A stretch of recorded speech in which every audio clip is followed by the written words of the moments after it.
Hi friends, welcome to Manvasan channel. இன்றைக்கி நம்ம சேனலில் பார்க்க போகிற ரெசிபி ஒரு டிஃப்ரெண்ட்டான ரெசிபிங்க. அதுவும் இப்போ நம்ம பொங்கலுக்கு மஞ்சள் வாங்கியிருப்போம். அந்த மஞ்சளை வச்சு ஒரு லட்டு செய்யலாங்க. நம்ம அந்த மஞ்சளை தூக்கி போடுறோம் கீழே. அதை வச்சு நம்ம யூஸ்ஃபுல்லான ஒரு லட்டு செஞ்சிடலாம். இது வந்து பார்த்திங்கன்னா பொங்க பானையில் காட்டின அந்த மஞ்சளுங்க. இப்போ அதில் இருக்கிற கிழங்குலாம் நம்ம உடச்சி எடுத்துக்கலாம். இந்த மாதிரி கிழங்குலாம் எடுத்துக்கிட்டு அதில் இருக்கிற தோலெல்லாம் நம்ம நீக்கி எடுத்துடலாங்க. இப்போ இந்த நாளில் பார்த்திங்கன்னா சளி, இரும்பல், ஜுரம்லாம் வரும். அதுக்கு தகுந்த ஒரு மருத்துவ குணம் உள்ள ஒரு லட்டு. எல்லாம் பெரியவங்கள்லேருந்து சின்னவங்க வரைக்கும் எல்லாமே சாப்பிட்லாம். கண்டிப்பாக இது வந்து கர்ப்பிணி பெண்களுக்கு கண்டிப்பாக கொடுக்கலாங்க. ரொம்ப ஹெல்த்தியானது.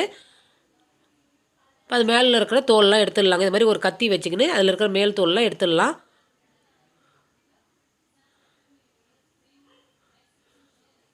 பச்சை மஞ்சளில் பார்த்திங்கன்னா நம்ம லட்டு செய்யும்போது அந்த வயிற்று புண்ணு எல்லாமே நமக்கு சரியாயிடுங்க. மஞ்சள் வந்து ரொம்ப மருத்துவ குணம் உள்ளது.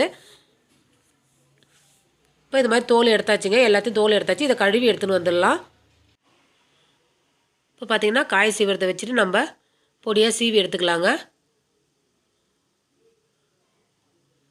இந்த மாதிரி சீவி தான் போடணுங்க. நீங்கள் அரைச்சி பேஸ்ட்டாக போட்டிங்கன்னா தண்ணியாக ஆகிடும். இப்போ இது மாதிரி சீவும்போது உங்களுக்கு அந்த கரெக்டான பதத்தில் இருக்கும். இது மாதிரி பொடியாக எல்லாத்தையும் சீவி எடுத்தாச்சுங்க. மஞ்சள் அளவு பார்த்திங்கன்னா 300 கிராம் இது மஞ்சளுடைய எடைங்க. இப்போது ஒரு கடாய் வச்சுக்கோங்க. 1 டேபிள் ஸ்பூன் அளவுக்கு நெய் விட்டுக்குங்க.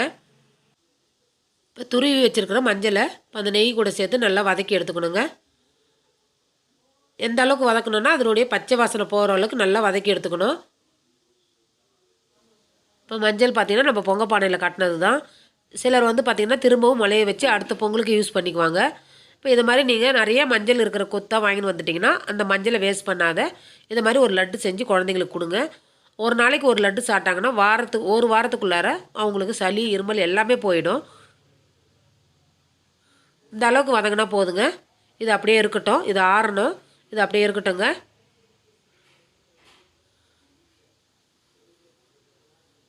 இப்போ அதே கேஸில் ஒரு வானல் வச்சுக்கோங்க. 1 டேபிள் ஸ்பூன் அளவுக்கு நெய் விட்டுக்குங்க. நெய் நல்லா காஞ்சதும் 50 கிராம் பாதாம் பருப்புங்க. லைட்டாக ஒரு நிமிஷம் வதக்கினா போதும்.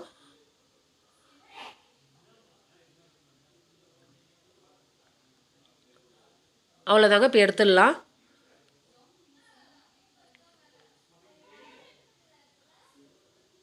அதே நெய்யில் இப்போ 50 கிராம் பிஸ்தா பருப்புங்க. உங்கள்கிட்ட எந்த ட்ரை ஃப்ரூட்ஸ் இருக்குதோ அதெல்லாமே சேர்த்துக்கலாம். சூப்பராக வரும் லட்டு. இதுவுமே ஒரு நிமிஷம் வதக்கினா போதுங்க. ரொம்ப ரோஸ்ட்டாக ஆக்க தேவையில்லை. அவ்வளோதாங்க. இது மண் சட்டின்றதுனால சீக்கிரமாக சூடு ஏறிடும்.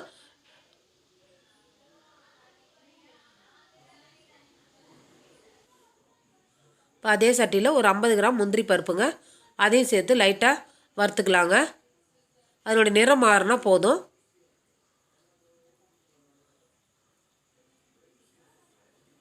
அவ்வளோதாங்க. இந்த அளவுக்கு மாறினா போதும். நம்ம எடுத்துக்கலாம். இந்த லட்டு பார்த்திங்கன்னா நீங்கள் வெளியில் வச்சு சாப்பிட்றதுக்கு ஒரு 10 நாளைக்கு கூட கெடாதுங்க. நீங்கள் ஃப்ரிட்ஜில் வச்சிங்கன்னா 1 மாதத்துக்கு கூட நல்லாயிருக்கும். இது வால்நட்டுங்க. இதுவுமே 50 கிராம் வால்நட்டு. இதையும் சேர்த்து லைட்டாக வறுத்து எடுத்துக்குங்க.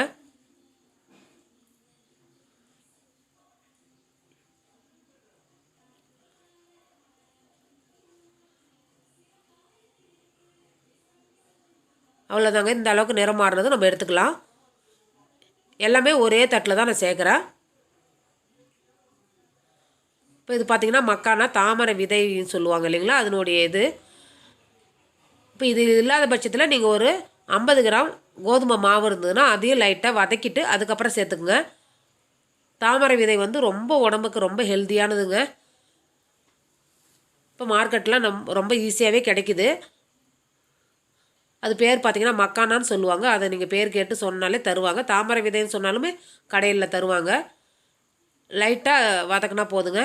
இது கசகசாங்க. 1 டேபிள் ஸ்பூன் அளவுக்கு கேஸ் ஆஃப் பண்ணிவிட்டு அந்த கடாயிலே போட்டு அந்த சூட்லேயே லைட்டாக வறுத்து எடுத்துக்கலாங்க. மண் சட்டின்றதுனால நல்லா சூடு அதில் இருக்கும். அதனால் ரொம்ப கேஸ் ஆஃப் பண்ணிவிட்டு நம்ம வறுத்து எடுத்துக்கலாம். அவ்வளோதாங்க. இது ஆறுனதுக்கப்புறம் நம்ம பொடி பண்ணிக்கலாங்க. இதுவுமே ஆறுனதுக்கப்புறம் நம்ம பொடி பண்ணிக்கலாம். இப்போ அரை மூடி தேங்காவை நம்ம துருவிட்டு அதை வெறும் வானலில் நெய் சேர்க்காமல் வெறும் வானலில் லைட்டாக வறுத்து எடுத்துக்கலாங்க. நீங்கள் இது மாதிரி தேங்காய் வந்து டெசிகேட்டட் கோகோனட் இருந்ததுன்னா நீங்கள் டைரெக்டாக சேர்த்துக்கலாம். நான் இல்லாத பட்சத்தில் தேங்காவை திருவிட்டு இது மாதிரி வதக்கிட்டு சேர்க்குறேங்க. பச்சை தேங்காவை சேர்க்காதீங்க. அதனுடைய ஈரப்பதம் போகிற வரைக்கும் வதக்கிட்டு நம்ம எடுத்துக்கலாங்க. அவ்வளோதாங்க. ஒரு மிக்ஸி ஜார் எடுத்துக்கோங்க. 3 ஏலக்காய், இப்போ நம்ம வறுத்து வச்சுருக்கிற மக்கானா, அது கூடவே இந்த ட்ரை ஃப்ரூட்ஸ் எல்லாமே போட்டுக்குங்க. நீங்கள் இது கூட பார்த்தீங்கன்னா திராட்சை கூட சேர்த்துக்கலாங்க. திராட்சை சேர்த்திங்கன்னா இன்னும் நல்லா புளிப்பு சுவையோட நல்லாயிருக்கும். அவ்வளோதாங்க. இந்த அளவுக்கு பொடி பண்ணிக்கிட்டு வரணும். ரொம்ப பவுடர் ஆக்கக்கூடாதுங்க. இந்த அளவுக்கு இருக்கணும். இப்போ கேஸ் ஆன் பண்ணிவிட்டு கடாயில் 1 டேபிள் ஸ்பூன் அளவுக்கு நெய் விட்டுக்குங்க. நெய் நல்லா காஞ்சதும் 300 கிராம் வெல்லம் சேர்த்துக்குங்க.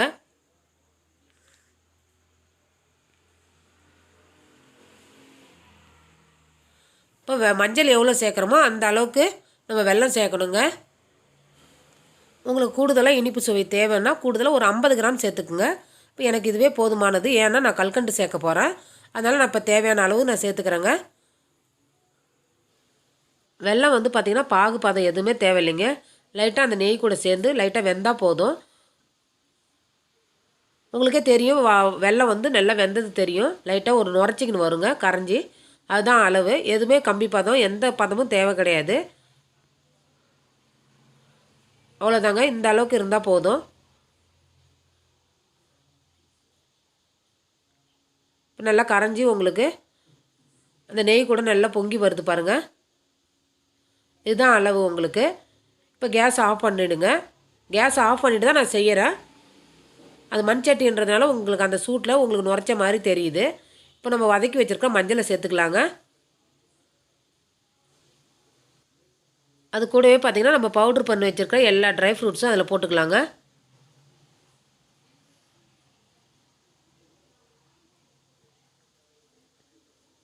அது கூடவே நம்ம வதக்கி வச்சுருக்க தேங்காய் அதையும் சேர்த்துக்கலாம். இப்போ மிளகு பார்த்திங்கன்னா ஒரு 15 மிளகை லைட்டாக ஒன்றும் பாதியமாக உடச்சி வச்சுருக்குறாங்க. அதையும் சேர்த்துக்கலாங்க. மிளகு சேர்க்கும்போது நமக்கு ஒரு காரத்தன்மையோடு இருக்கும், நல்லாவும் இருக்கும். சளிக்கு கொசம் நம்ம செய்கிறோன்றதுனால மிளகு வந்து ரொம்ப மருத்துவ குணம் உள்ளது. அதுவுமே அதை சேர்த்தனால நல்லா டேஸ்ட்டாகவும் இருக்கும். லட்டு உங்களுக்கு ஹெல்த்தியாகவும் இருக்கும். அவ்வளோதாங்க. எல்லாம் அந்த வெல்லத்து கூட கலந்து விட்டால் போதும். இது பார்த்திங்கன்னா நான் டைமண்ட் கல்கண்டு சேர்க்குறேங்க. உங்களுக்கு தேவையான அளவு சேர்த்துக்குங்க. இது பார்த்திங்கன்னா ஒரு 25 கிராம் டைமண்ட் கல்கண்டு சேர்க்குறேங்க. இப்போ நார்மல் லட்டில் நம்ம போட்டு சாப்பிடுவோம் இல்லைங்களா, அது கடிக்கும் போது நல்லா டேஸ்ட்டாக இருக்கும். அதனால் நான் இந்த கல்கண்டு சேர்க்குறேன். இதில் பார்த்திங்கன்னா வெள்ளரி விதை சேர்த்துக்கலாம். அப்படி இல்லைன்னா நீங்கள் வந்து தர்பூசணி விதை கூட சேர்த்துக்கலாங்க. நல்லா சூப்பராக இருக்கும். அவ்வளோதாங்க. லைட்டாக வெது வெதுப்பாக இருக்கிற டைமில் நம்ம லட்டு பிடிச்சி வச்சுக்கலாங்க. அப்போ தான் ஒன்று சேர வரும் லட்டு. ரொம்ப சூட்லேயும் பிடிக்க தேவையில்ல. நம்ம கை பொறுக்கிற அளவுக்கு இருந்தால் போதும். அவ்வளோதாங்க. எல்லா லட்டும் அந்த மாதிரி பிடிச்சி வச்சுக்குங்க.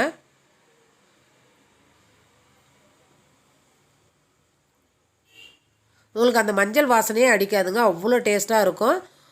மஞ்சள் வாசனை அடித்தாலும் மருத்துவ குணம் உள்ளதுன்றது உங்களுக்கு தெரிஞ்சு நீங்கள் சாப்பிட்டீங்கன்னா ரொம்ப ஆரோக்கியமாக இருக்கலாம். அவ்வளோதாங்க. ரெடி ஆகிடுச்சு எல்லா லட்டும். பார்க்கும்போதே பாருங்கள் எவ்வளோ கலர்ஃபுல்லான ஒரு லட்டு ரெடி ஆகிடுச்சு. நம்ம கீழே தூக்கி போடுறதுலேருந்து நம்ம ஒரு ஹெல்தியான ரெசிபி ரெடி பண்ணியாச்சு. இந்த ரெசிபி பிடிச்சிருந்துன்னா மண் வாசம் சேனல் லைக் பண்ணுங்கள், ஷேர் பண்ணுங்கள், கமெண்ட் பண்ணுங்கள், சப்ஸ்கிரைப் பண்ணுங்கள். தேங்க்யூ.